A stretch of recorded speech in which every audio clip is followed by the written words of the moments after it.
कि आप महिला मंच की अध्यक्षा हैं और कोई भी जेंट्स ऐसे महिला के चप्पल से मार दे, कोई मतलब है? कोई मतलब नहीं। आप इसका मतलब कोई अध्यक्षा ऐसा ही फोकस होने के लिए कर रही हैं।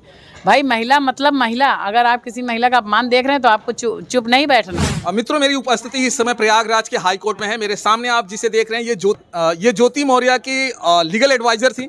और अब मैं बता दूं कि ज्योति मौर्य और आलोक मौर्य एक दूसरे के साथ में हैं और बात आज हम करेंगे मालती चौहान के बारे में, जो संत कबीर नगर की जो फेमस यूट्यूबर अगर कहा जाए कि जिसका सिक्का चलता था पूरे शहर में। आज उनका देहांत जब हो गया है तो तमाम लोग जो है उस पर सवाल उठा रहे हैं और उसी के बारे में बात करेंगे मैं मैम से। मैम, सबसे पहले तो आपका स्वागत। धन्यवाद। क्या कहेंगे आप मालती चौहान का जिस तरह से ये घटना हुआ है, क्या कहना चाहती हैं आप? हम ये कहना चाहते हैं कि एक महिला के लिए बहुत बड़ी बात हो गई है कि उसका शोषण किया गया, फिर उसको मार दिया गया और उसका एक छोटा सा बच्चा है। दोषियों को तुरंत सज़ा मिलनी चाहिए, चाहे जैसे भी हो।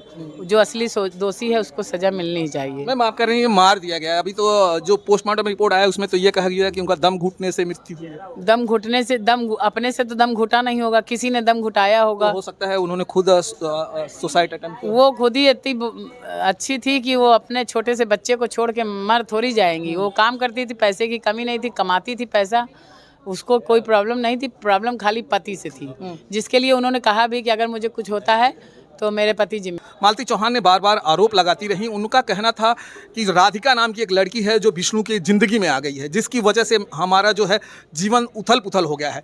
क्या कहेंगे, राधिका के ऊपर भी जांच होगा? क्या वो फंस सकती हैं इस मामले में? क्या बिल्कुल, अगर दोषी हैं तो उनको भी फंसना चाहिए। जो राधिका नाम की लड़की है उसको भी सामने लाना चाहिए। हो सकता है उसी की वजह से विष्णु ने मार दिया हो अपनी पत्नी का, ये भी हो सकता है। अच्छा, जिस तरह से मालती चौहान ने अर्जुन वर्मा से शादी कर लिया, उनको रक्षाबंधन भी बांधा था उन्होंने, भाई बहन का रिश्ता हो गया था और उसके बाद उनसे शादी करना कहाँ तक औचित्य लगा? मालती ने नहीं कर लिया, उसके पति ने जबरदस्ती उसकी शादी कराई। लेकिन मालती ने हंस हंस के शादी कर रही थी। हंस हंस के इसलिए कर रही थी कि उसको ये लगा कि इस राक्षस के पास से हट के उस सिंपैथी के पास जाते हैं, वो मुझे हो सकता है सम्मान से रखे।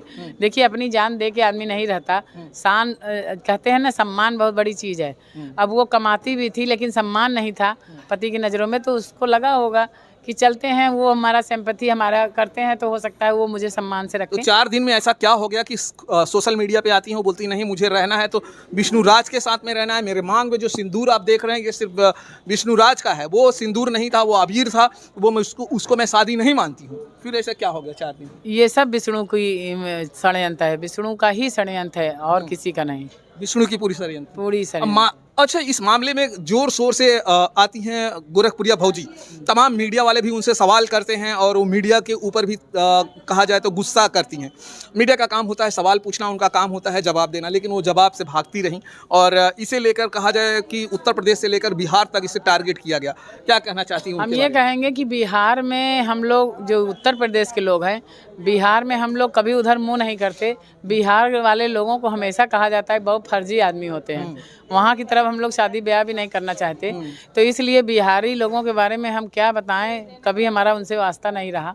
अच्छा, बीना मानवी जो है वो महिला मंडल की जो है वो राष्ट्रीय अध्यक्ष हैं और उन्होंने कहा कि जो है कि उत्तर प्रदेश जो है वो बहुत ही गंदा वीडियो बनाता है। क्या कहेंगे आप, बिहार नहीं बनाता है? ऐसा कुछ नहीं है, उत्तर प्रदेश में कोई गंदा वीडियो नहीं बनाता है, मानसिकता खराब है जिसकी। अच्छा, कुछ लोग हो सकते हैं वीडियो खराब बनाते हो तो पूरे उत्तर प्रदेश को टारगेट नहीं किया? पूरा उत्तर प्रदेश को नहीं, हमारे यहाँ तो बहुत अच्छे अच्छे लोग हैं, किसी की प्रॉब्लम को हल करने वाले लोग हैं, कोई की समस्या। तो बिहार भी तो ऐसा है कि कुछ लोग हो गए, वहाँ भी तो गंदे वीडियो बनता है। बिहार में तो शुरू से ही कहा जाता है कि बिहार में बहुत जबरदस्त क्राइम भी होते हैं। अधिकतर टीवियों में देखने को मिलता है कि बिहार के लोग ही ऐसे हैं। अच्छा, आपको क्या लगता है कि जिस तरह से ये सारा खेल चला है, विष्णु राज कहीं से बचते आपको नजर आते हैं? कि वो बच सकते हैं या नहीं बचेंगे? वो बचेंगे कैसे जब सारे आरोप उन्हीं के ऊपर हैं? 2 मिनट, सिर्फ 2 मिनट। बस जिसके ऊपर सारे आरोप हैं तो वो बचेगा कैसे? वो नहीं बचेगा। अच्छा, जो अर्जुन वर्मा है, आपको क्या लग रहा है अर्जुन वर्मा भी इसमें जो है इनकी भी सजा होगी, ये भी जो है जेल जाएंगे? दोषी हैं उनको सजा मिलेगी। कि आपको कैसे लगता है कि अर्जुन वर्मा दोषी लगते हैं जिस तरह से उन्होंने सिर्फ शादी करके दोषी हो गए? बिल्कुल, उनको तो समझा बुझाना चाहिए था। वो आगे क्यों आ गए शादी के लिए, मेरी समझ में नहीं आ रहा है। अगर शादी किए हैं तो गलत है, उनको समझाना बुझाना चाहिए था।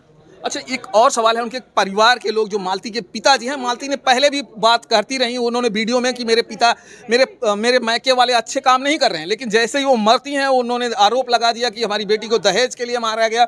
आपको क्या लग रहा है कि विष्णु राज उनसे दहेज ले सकते हैं? देखिए, दहेज क्या लेंगे, उसका पैसा जो कमाती थी सब विष्णु राजे तो लेते थे। लेकिन उनके पिताजी ने कहा कि मेरी बेटी को मारा गया दहेज के लिए। अब देखिए, मरने वाले के ऊपर जब मर जाता है आदमी तो 10 ठो आदमी खड़े हो जाते हैं बोलने के लिए। इसलिए हम क्या कहें, अब उनके घर वालों के बारे में मैं कुछ जानती नहीं, इसलिए हम उनके घर वालों के बारे में कुछ नहीं कह सकते। अच्छा, अभी जो जिस तरह से गोरखप्रिया भौजी सामने आकर उनकी मदद कर रही हैं, तमाम जैसे उसके बच्चों को अगर कहा जाए तो खाने पीने के कपड़े वगैरह तमाम चीज़ें दे रही, कहीं ना कहीं ऐसा तो नहीं है कि वो अपने आप को जो जांच है उस चीज़ को बहकाना चाहती हैं? ऐसा कुछ नहीं है, जिसके ऊपर पुलिस जांच करेगी तो करेगी। वो जांच में किसी का अधिकार नहीं है कि रोक दे।